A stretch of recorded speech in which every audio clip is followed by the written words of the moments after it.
एक काल परवा अतिशय दुर्दैवी घटना माझ्या मतदारसंघातले म्हणण्यापेक्षा आमच्या सुपा एमआयडीसी कामाला एक सेंटरिंगचं काम करणारा एक बागडे नावाचा त्याची एक प्रियदर्शनी नावाची 6 वर्षाची मुलगी या ठिकाणी डोळे तपासणीसाठी आली. नॉर्मल डोळे तपासणीसाठी आली. त्याला कुठलं औषध टाकलं की कुठलं इंजेक्शन दिलं, तिला तोंडातून उलट्या आल्यामुळे तिचा मृत्यू झाला.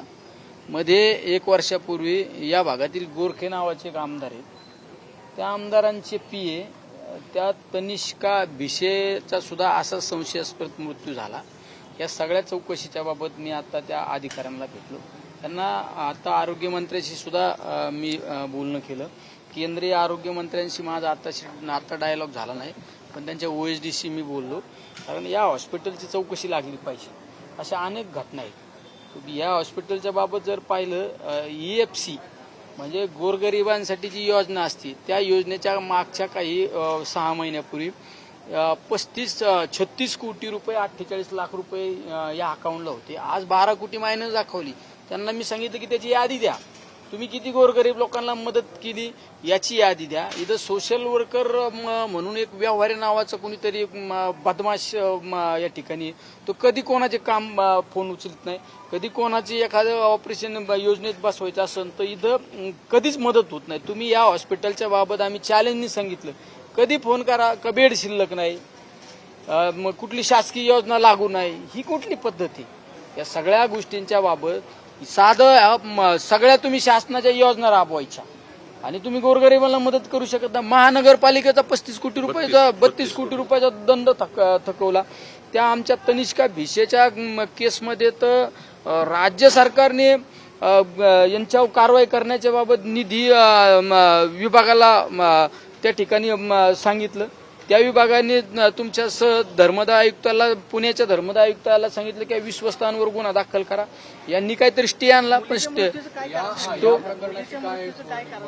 या प्रकरणाच्या बाबत याला विशेरा राखून ठेवला. फॉरेन्सिक डिपार्टमेंटला या मृत्यूच्या बाबत त्या ठिकाणी चौकशी करण्याचं केलेलं आहे. आता मी ससून हॉस्पिटलच्या डीनशी बोललो, पण ते फॉरेन्स विभाग हा गृह विभागाच्या अखत्यारीत येतो.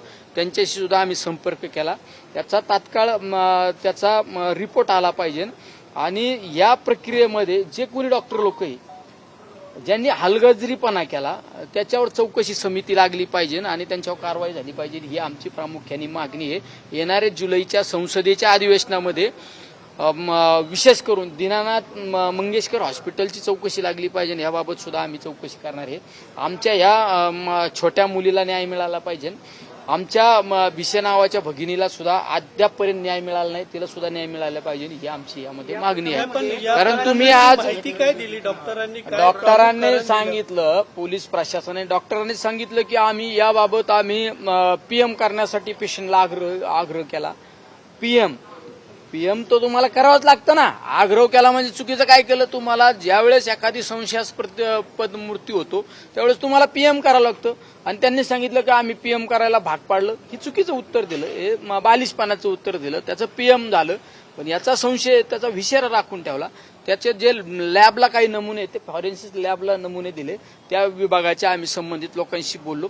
लवकरात लवकर त्याचे रिपोर्ट येतील आणि रिपोर्ट आल्यानंतर आम्ही प्रशासनाला सांगितलं की आरोग्यमंत्र्यांशी पण बोललो, हलगर्जीपणा करणाऱ्याची एक समिती गठीत केली पाहिजे आणि याची चौकशी लागली पाहिजे. डॉक्टरांनी ज्यावेळेस मुलीचा मृत्यू झाला त्यावेळेस पैशाचं आम्ही दाखवलं की उपचाराचे जे पैसे आहेत आम्ही तुम्हाला परत देऊ. डॉक्टरांनी सांगितलं की तुम्ही डॉक्टरांनी पहिले 25,000 रुपयाला त्या मुलीच्या उपचारासाठी ठरले होते, त्यामधले 15,000 भरून घेतले, काहीतरी डिस्काउंट देतो म्हणून सांगितलं. नंतर त्या मुलीचा मृत्यू झाल्यानंतर सांगितलं तुम्ही 1 रुपया भरू नका, तुम्हाला अँब्युलन्स करू. अरे अँब्युलन्स म्हणून 1 रुपया भरू नका, याच्यावर त्या मुलीचा जीव येणार आहे का परत?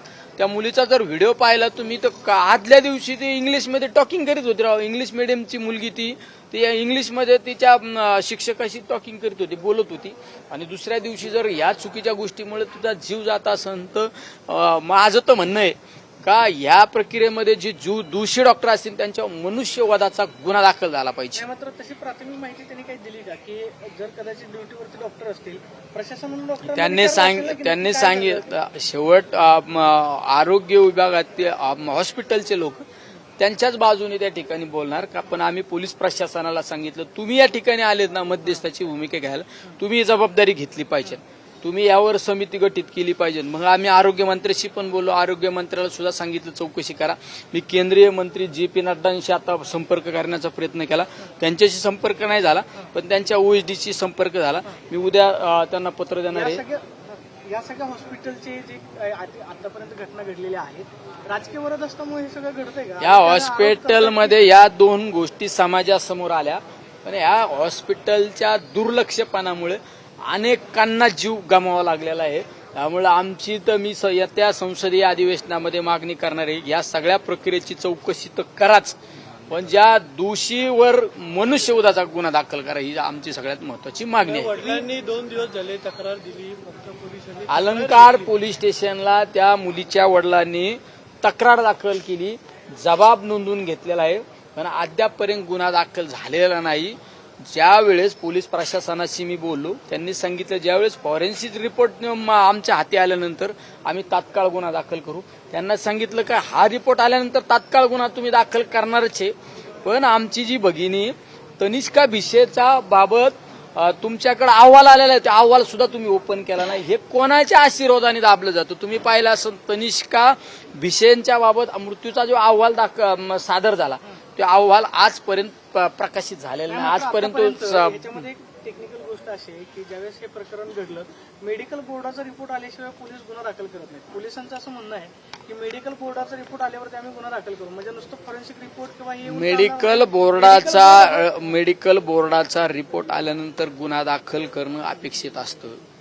पण या सगळ्या प्रक्रियेला आज जरी वेळ लागत असेल, पण त्यांनी मला त्या ठिकाणी सांगितलं की आम्ही या सगळ्या गोष्टींचा फॉरेन्सिक रिपोर्ट असू, त्या कमिटीचा रिपोर्ट आल्यानंतर आम्ही तात्काळ गुन्हा दाखल करू, आम्ही कोणाला पाठीशी घालणार नाही, हे त्या पोलीस अधिकाऱ्यांनी सांगितलं. पण त्यांना मी हे पण सांगितलं ह्या गोष्टीला वेळ लागणार आहे, पण ज्या भिसेच्या भगिनीच्या बाबत रिपोर्ट आला, सगळ्या गोष्टी आल्या, त्यावर गुन्हा का दाखल नाही झाला, तर त्या अधिकाऱ्यांनी सांगितलं मी काल परवाच या चार्ज घेतलेला आहे, मी या सगळ्या गोष्टीची पाहणी करतो, तात्काळ कारवाई करतो. आता जर या प्रकरणामध्ये कारवाई झाली नाही तर निलेश लंकेंची पुढची भूमिका काय? आता या गोष्टीच्या बाबत कारवाई झाली नाही तर येणाऱ्या जुलैच्या अधिवेशनामध्ये मी संसदीय त्या ठिकाणी या हॉस्पिटलवर कारवाई करण्याची मागणी करणार. या दोन्ही आमच्या या छोट्या मुलीला, आमच्या या भगिनीला, अनेक लोकांचा जो मृत्यू झालेला आहे या सगळ्या गोष्टीमुळे, यांच्यावर कारवाई झाली पाहिजे आणि हॉस्पिटलची सखोल चौकशी. पण तुम्ही EPC मध्ये किती लोकांना उपचार दिला, कशा पद्धतीने दिला, किती करोड रुपयाचं दिला, त्यामुळे कोण पेशंट आहे ते डिटेक्ट झालं पाहिजे. अनेक तुम्ही मुख्यमंत्री सहाय्यता निधीतून कसा उपचार दिला, या सगळ्या गोष्टींची आम्ही चौकशी त्या ठिकाणी लावणार आहे, चौकशीची मागणी पण करणार. एक राजकीय प्रश्न आहे, कुटुंबियांचं काय म्हणणं? शेवट आपण लोकप्रतिनिधी या नात्याने त्या कुटुंबाला आधार दिला पाहिजे. ते गरीब कुटुंब आहे हो, त्या सुपा MIDC सेंटरिंग काम करणारं कुटुंब आहे. सेंटरिंग काम करून त्या दोन्ही मुलीला इंग्लिश मिडियमला शिक्षण देणारं परिवार आहे. त्या मुलीच्या वडिलांशी बोललो, आईशी पण बोललो मी. राजकीय प्रश्न आहे. दिवसभरामध्ये बरेच एक तुमच्या पक्षाच्या बैठकीतली बातमी आहे की अजित पवारांचे जवळपास 22 आमदार शरद पवारांच्या संपर्कामध्ये आहेत आणि 2 राष्ट्रवादी जे आहेत ते एकत्र येणार नाही, त्यावरती शिक्कामोर्तब झाले अशी माहिती स्वतः शशिकांत शिंदेने दिली की तो आता सध्या विषय नाही. खरंच आमदार संपर्कात आहेत किंवा 2 राष्ट्रवादी भविष्यात एकत्र येतील? नाही, आज राष्ट्रवादी पक्षाची अतिशय महत्वाची बैठक झाली. म्हणजे ह्या वर्षामध्ये सगळ्यात महत्वाची बैठक जर म्हणलं असेल ती आजची बैठक झाली. आदरणीय पवार साहेबांनी तात्काळ ती बैठक राबवली. ती बैठक यासाठी बोलवली की आताच्या परिस्थितीमध्ये माझ्या शेतकऱ्यांच्या मालाला बाजारभाव नाही, माझ्या कांद्याची परिस्थिती काय आहे, 5 रुपयाला आणि 6 रुपयाला कांदा विकला जातो, ती परिस्थिती. पेट्रोल पंपाच्या समोर डिझेलसाठी रांगा आहेत, पेट्रोलसाठी रांगा आहेत. आमच्या गोरगरीब बहुजन समाजातल्या मुलांनी छोटे छोटे हॉटेल कर्ज काढून हॉटेल टाकले, ते हॉटेल बंद आहे. का बंद विचारलं तर त्यांनी सांगितलं गॅस मिळत नाही. मी काल परवा आम्ही लासलगावला मी असू, रोहित पवार असू, आम्ही भगरे सर असू, सुनील भुसारा, आम्ही आंदोलन करायला गेलो शेतकऱ्यांच्या कांद्याच्या प्रश्नाच्या बाबत, बाजार भाववाढीच्या त्याबाबत.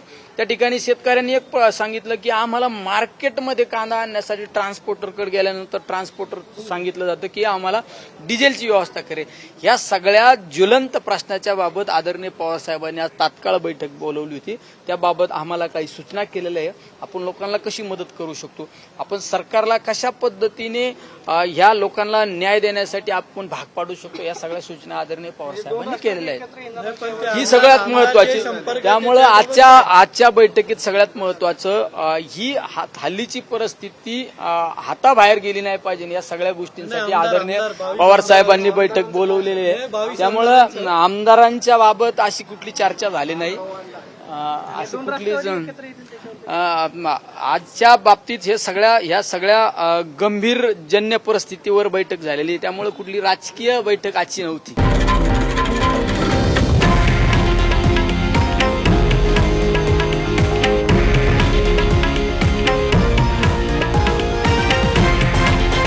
हे आहे देशातील नंबर 1 न्यूज नेटवर्क आणि आपण पाहत आहात TV9 मराठी, एकमेव.